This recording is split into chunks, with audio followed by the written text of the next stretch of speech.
Hey losers, I'm Coral. Welcome back to my channel. I'm here today with the books that I managed to read in August, and let me tell you, I read 7 books. It's been a long time. I can't remember the last time I read so many books. Months ago. So I had a really great reading month. I read a lot of things that I liked, and I would like to tell you about them. So first, my little stats, which I don't even know when the last time I did that was. Did I do that last month? I for sure didn't do it the month before. In total this month I read 7 books. Incredible. Total pages, 2,066, which is about 6 to 8 pages a day. I read 3 different genres this month. 5 of them were horror, 1 was a thriller, and 1 I decided to get a little bit picky about it and labeled it as gothic horror. The years I read, 1 was published in 2020, 1 was published in 2021, and then I read 5 2023 releases. So I read a lot of new releases this month. And then also, to start out with, I want to tell you about the books that I don't have physically with me. So the first one here is A House with Good Bones by Kingfisher. This was a 2023 release. I have read 2 of Kingfisher's books now. I read 1, What Moves the Dead, which I really liked. And then I read The Hollow Places, which I felt really lukewarm about. And I feel also that way with A House with Good Bones. This is about our main character. I can't remember her name. I don't want to look it up right now, so sorry. She is visiting her mother, who lives in the house where her mother lived. So it's the main character's grandmother's house, where at some point for a time after her father died, her and her mother and her brother lived there.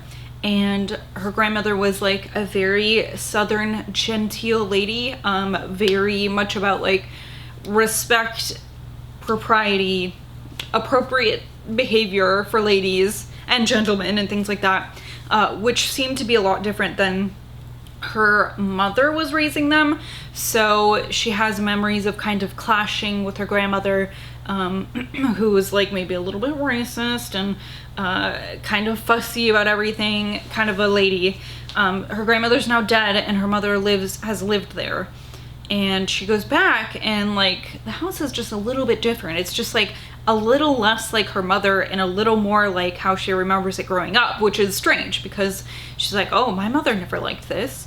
Why would my mother have it like this again, you know? And a big part of this story revolves around the rose garden in the back. So you're like going through the story, these strange kind of like very paranormal things are happening. It has a lot to do with like bugs. The main character is some sort of entomologist, so there's a lot of bug stuff in there, which was pretty interesting.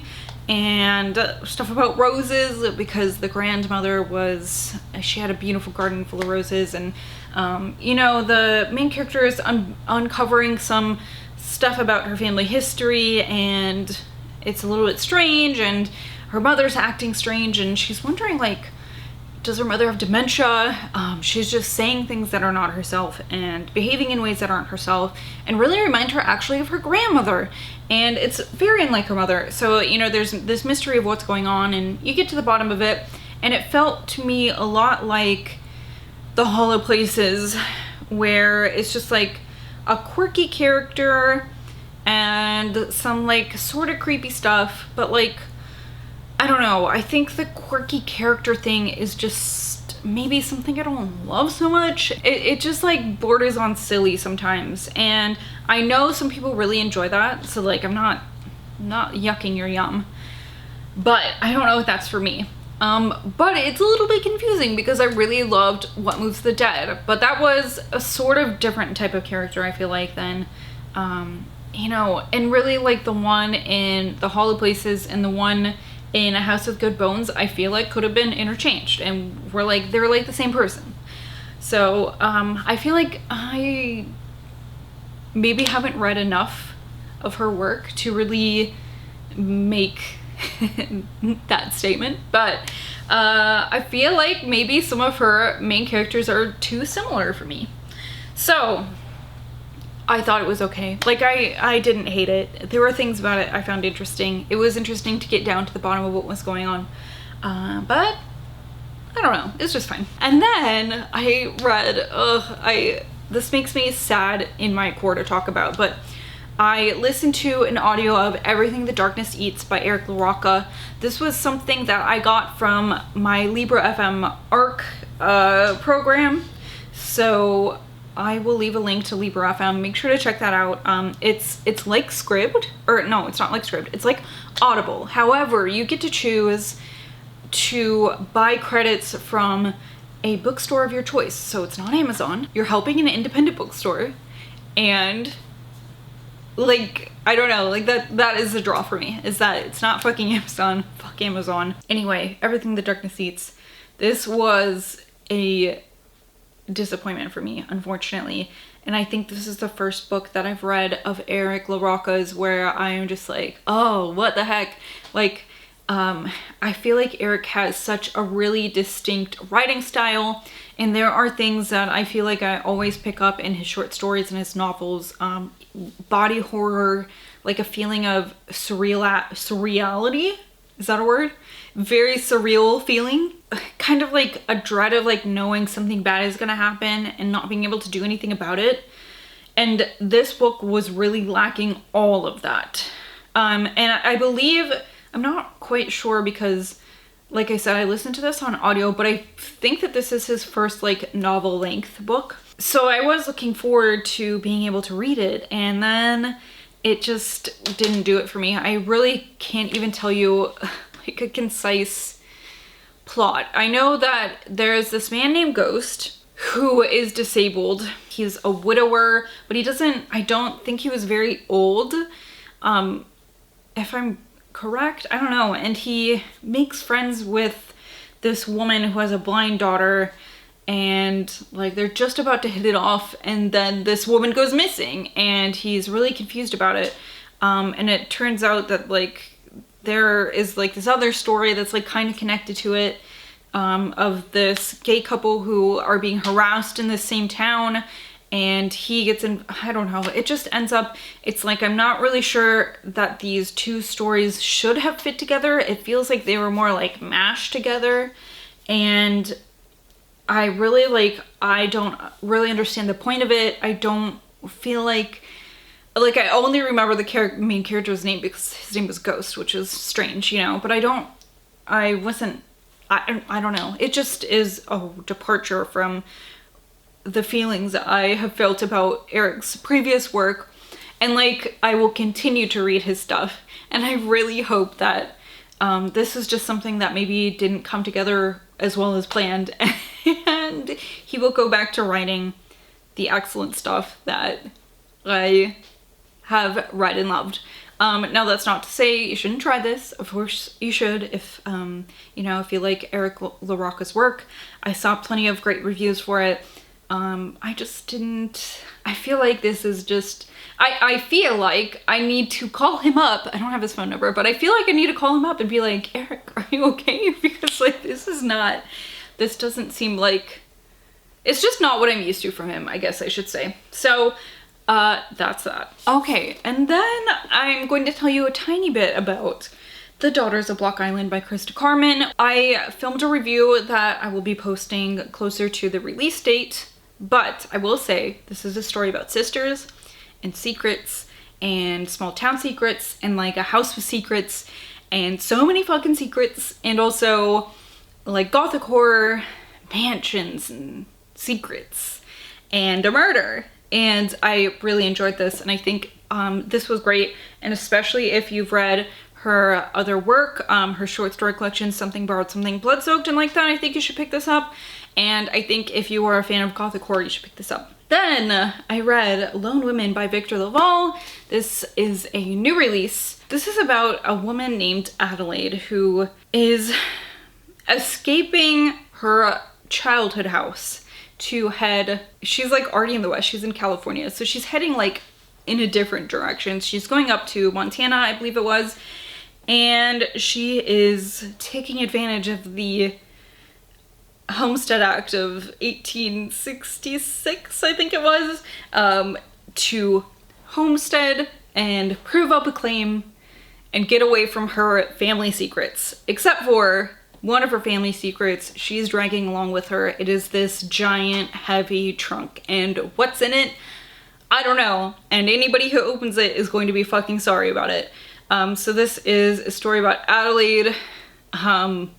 It's kind of interesting because it's like on one hand she's trying to escape her past, but like she's burdened with dragging it literally alongside of her. It was great. I really like this book. She ends up living on her claim, trying to survive the Montana winter, making friends and also enemies inadvertently, not her fault. But the trunk is causing some problems. It's like a story about like women helping women and family secrets, and I really enjoyed this. I feel like this is a period in American history that is very interesting to me. I know I've talked about it like a few times, but I wrote a paper about like women in the West during westward expansion, and like, why would a woman want to do that? Why would a woman want to leave everything and go live where like there might not be even Adelaide in this story was lucky enough that someone had tried to prove up the claim but did not, because you had to live on the claim for a certain amount of years before it's proved up and you own it. That's part of the act, right? So like there are stipulations. And so she's lucky enough that someone tried to do that, didn't succeed, and left like a cabin. But like there were people who were literally just in the middle of fucking nowhere with nothing, and like, why would you want to do that? So I wrote a whole fucking paper about it, and I discovered a lot of things about like what would be advantageous for women specifically moving west, or I guess in Adelaide's case, northeast to Montana, because she was already in Colorado or California. So I feel like I had some insight going into this, and I feel like it felt historically accurate to what I've learned. And in the author's note, he had read some of the same books I had when I wrote that paper, so that was really interesting and it was exciting. So I really liked this, and not just because I have an interest in this period anyway, but it's just, I thought it was really interesting that like I wrote a paper about a kind of, not like super niche, but like just something I don't hear talked about.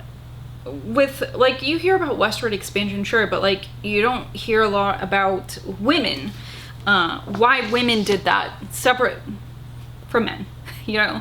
And here she is, a book that came out that talks about that very fucking thing. So I really enjoyed that. Anyways, I know I'm getting kind of rambly, but I love that book a lot, and I feel like when I'm done with Victor LaValle's books, he just, at least from what I've read 3 of his books now, and they never end on a note that makes you feel bad, which I read a lot of books like that, and I do really like that.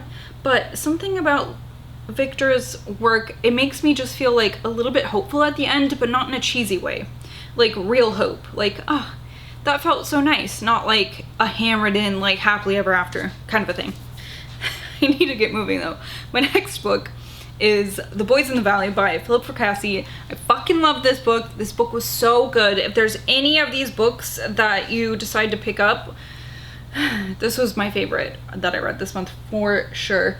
This was a new release. Well, this print was a new release, but I believe this book came out originally in 2021. It was just like a limited, like, specialty publication type of thing. And then people were like, whoa, this book is so fucking good. And I'm like, what? But I want to read it. And like, I couldn't, because it wasn't in print again for 2 more fucking years. But here it is, Tor Nightfire put out. And I have to say, I really love the cover of this edition more than the other one. It is so fucking beautiful. So this is about, oh god, this just hits so many things that I love. Religious institutions, because anyways, what am I saying? This takes place in an orphanage that was once like a church or something like that, or an orphanage ramp at the church. So it's Catholic. There are fathers and priests, priests and fathers and brothers and boys, and nothing creepy though.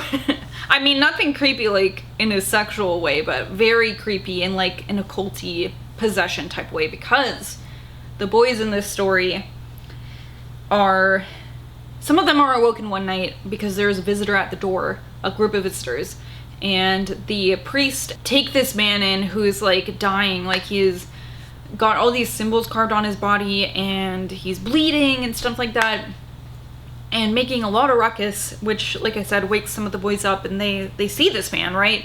And after like this event with this strange man, some people start acting differently in the orphanage, and it starts with some of the boys, and it is such a great book. It's just very fucking creepy, so well written.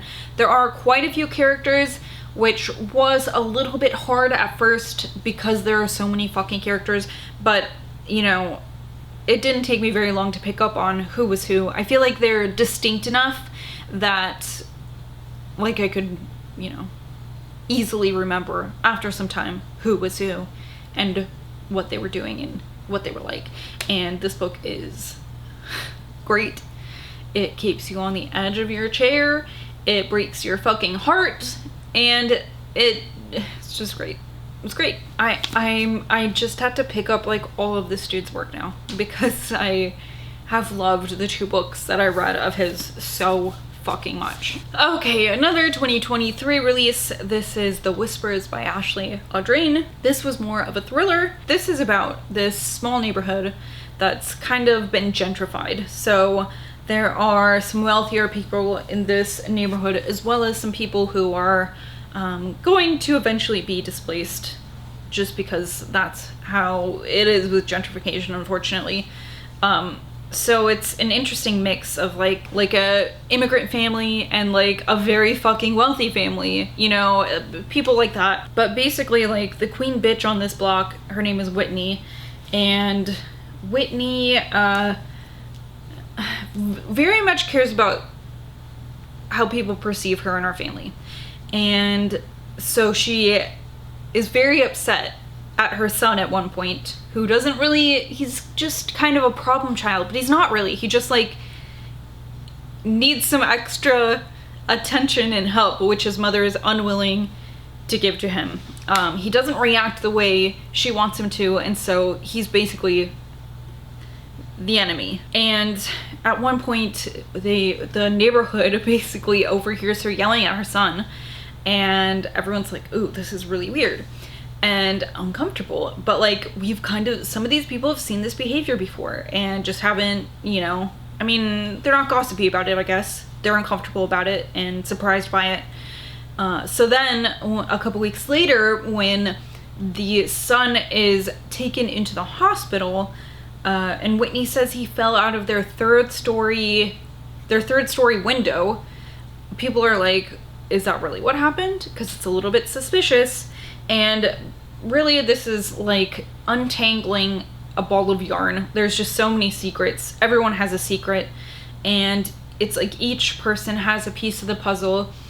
And another book where it's like, I thought something was gonna happen, or I thought I had it figured out, who was who with what, and it didn't turn out that way. So I really enjoyed this a lot. I really loved Ashley Audrain's debut novel, The Push. So I think if you like The Push, you'll like this. And I think maybe if you didn't like The Push because of, I know some people had an issue with the way it was written, because I think it was in, I don't know, it was like she was speaking to her daughter, whatever fucking point of view you would call that. Is that second person maybe? So this is not like that. The writing style is very different, a little more easy to read, I think, but really great and interesting. Very interesting, the way it leaves off, for sure.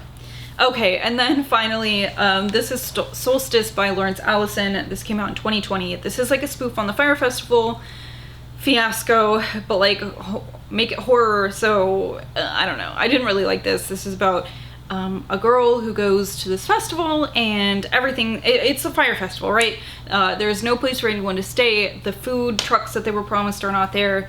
The luxury villas that they were promised are not there. The musical performers who were promised are not there.